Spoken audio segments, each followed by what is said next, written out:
people travel 1,000 miles to be able to ride where we can ride in our backyard.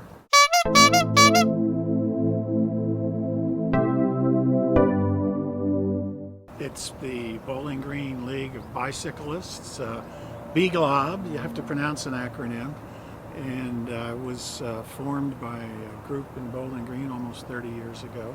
Well, the best way to keep track of us is on our Facebook group, Bowling Green League of Bicyclists, and we have more than 700 people that follow that group.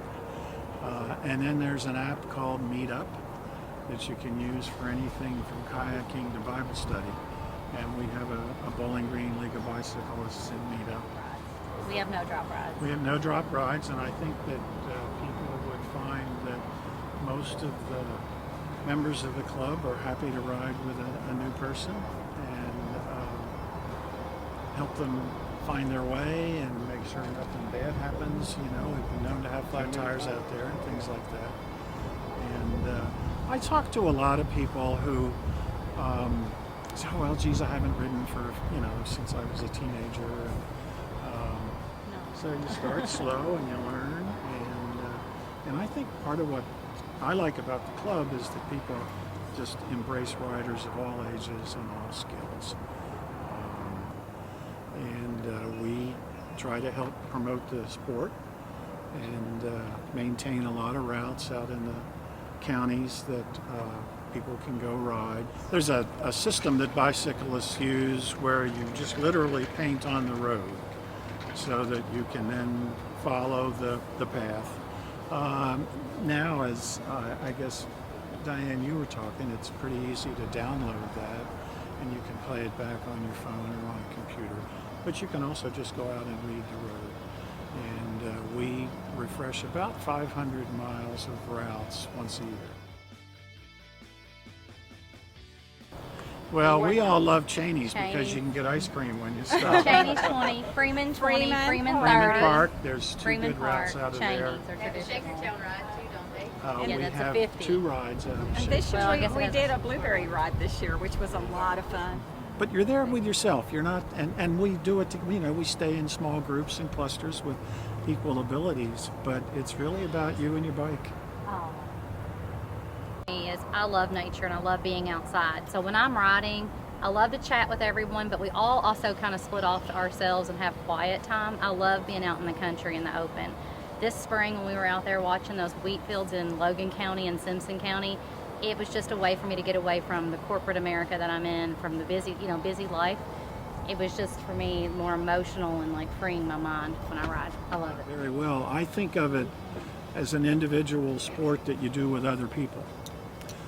Because when we're out there, you're not really riding against anybody but yourself. Right. Absolutely true. How am I doing? And I think several of you said it well. It's almost like part of your prayer life when you're out there in those fields and watching the corn grow. And so yes, it's a lot cheaper than a shrink. And it just, it makes you feel good.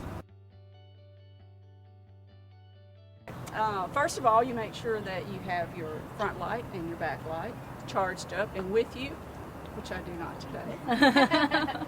And also, most of us use Garmin or Wahoo to measure our speed. We like to see how well we're doing out there. Everybody wants to see how fast they're going. For the padding, for the pressure against the bike, obviously your helmet for safety, for your head. Eyeglasses, if you look, a lot of them they wrap around to the side to help protect from the wind coming in against you. A lot of flying debris, insects and whatnot. You don't have that. A lot of times on a Saturdays you'll see us with a neck wrap or something like a cooling. In this heat, absolutely. Definitely Gatorade on a hot day like today. Or some type of electrolyte tabs. I usually put tablets. Same thing. Electrolytes. A lot of us will pack things like goo with us, or the gummies, different little gummies.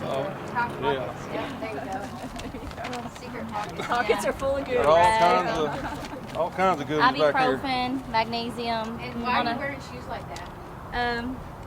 Because all of us are wearing clips. Vicki doesn't, and she can explain why she doesn't. These all clip in, and so it gives you more power. We have Basically part of our bikes. different types of clips. These clips you can either ride with the regular pedal or you can clip in. this, so we have a choice. He has a traditional road shoe. Mine would be more of what they call a mountain, but that's because it has rubber on the bottom, and then when I stop, I can walk really easily. We do a lot of long distance, 20, 30, 40, 50 mile rides, and we stop and get off our bike and taking a break on the side of the road. Like, it's nice to be able to stop and plant your feet. And another good thing with clipping in to your bike is you get a pull and a push. Push, pull. And so when pull. you don't clip in and you're used to it, then you don't go, I don't feel like I go as fast, but a lot of times it's common, like, and you know you're about to stop, so you clip out in enough time, because if you don't, you'll fall Fall over. We've all felt. You do that a couple We've all times, and then you felt. quickly learn that you have to clip in and clip out, but Yeah, that's why I wear tennis shoes. yeah. And that's And they why I've also- got these love gashes on my shins They also for have mountain biking. pedals that have like cages where you can put your Cages. foot in. Toe We have clips. some people who do that. Toe clips. Vicky also has a little taser sounding The gun. sound is for dogs. For the dogs? Often we are chased by a dog. Just the noise alone is enough to It scare the scares dogs them off. off. So road ID is really important when you're out riding. Even here, even though we're out in the public area, I have my ID in my pouch. But the road ID tells my name, and it has a phone number and an emergency contact. And so first responders can also call the number on there, and it'll tell them any of my medical history, things like that, and maybe other points of It's contact. just something you just stay out there, just stay after it. It's going to hurt. It is going to hurt. The bike is going to hurt your butt. What do you do to help not hurt? Uh, Are you wearing something right now? The cycling bibs that I'm wearing, that all of us are We all wearing, have are pads. padded. But even so much Epsom padding salt. is still going to, you're still going to have issues. But you just ride through it. It will go away. Give it a couple of months, that pain will go away, Well- and then you'll get out there on it, and well, depending Some on of your the miles. Tips, well, no, 'cause some of the tips would be, BioFreeze is really good, for muscle recovery. Epsom salt baths, we all Yeah. do those. Yeah. Chocolate milk Yeah. is good. There are things to do along the way and after for recovery. I use one of those massaging guns a lot on my legs every night because I do a lot of walking and jogging too. So. There's also an item called Sports Shield that you may want to use before you ride. It's Yeah. very helpful, especially if you're doing long rides in the hot weather. But mainly the padded pants. Those are your friends. And I have padded seats as well. You can get these slip-on Yeah. pads for your seats. So makes it a lot more comfortable. When you're out there, be seen. You want to be as visible as you possibly can. You want to wear those colors that's going to cause you to stand out in the horizon for cars to see you. And we talked about the lights.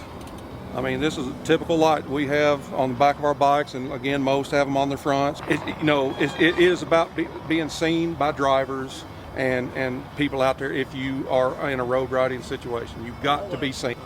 And the strobe lights, the little LED strobe lights, work forever. And you want to ride them even if you're in town. You want to be seen. Right. Got our 3 Feet Police stickers that we'll be handing out. I have a box of those here. I've given some of those to Howard's Bicycle Shop. I've also given them to Nats. You can pick those up. Or you can contact me on Facebook and I'll get you one of these for your car. It's very important to get the word out to our drivers. Make everyone aware of safety of bicyclists. We may have a cycling lane, or we may be on the lane with the car, but we need enough room to maneuver in case there are obstacles in the road that we need to get around. If we need to have a little bit of a lean to be able to turn. So just don't crowd us too much. And even if it's a larger vehicle, just the air from the whoosh of the big truck will sometimes sort of throw you sideways. So you need just a little bit of maneuvering space there when that car comes around you. So even if they can, if it's clear, get on over to the other lane to safely pass. Common accidents between a motorist and a bicyclist are side mirrors. So, if you're on the passenger, if you're the driver and you're all the way over, you may not have that good perception of what 3 feet means. But if you get whacked in the shoulder with a side mirror, number one, you're going down, and number two, you're probably going to get hurt. And it's more common than it should be. And so it's really just a caution to motorists. You can certainly pass a bicyclist. Bicycles are entitled to the road, but you're entitled to pass them. Just pass them safely, and that means giving them distance. We do hand signals. Like if Constantly. one of us is out and they see gravel, you'll see them shake their hand in that direction, Yes. right or left, so we know there's something coming up, a pothole, whether it's gravel, whatever it may be. When car approaches, whoever the lead person is, they say car up. The next person, car up, car up, car up. Same thing, we have mirrors. Most of us have a mirror either on our helmet or on our bike. Car back, and so then we say it all the way up the line, car back, so everybody knows to get over for cars. And when one begins to make the pass, well, car passing. Car passing. Yeah. This is one of the best places in the country to ride. The little farm roads for all 6 counties around here. Very low traffic. The part of the beauty of them is that they've never been improved with lots of cuts and fills, so they follow the contours. One of the things I like about farm roads is if you do go off, you're just going to wind up in a cornfield and not at the bottom of a ditch. And but you know, if you want hills, you go north of town. If you want less hills, you go out in Logan and Simpson County. And it's, as you were saying earlier, it's just gorgeous. People travel 1,000 miles to be able to ride where we can ride in our backyard. Paved, and we complain about the ones where the pavement's aging, but the reality is they're pretty well maintained.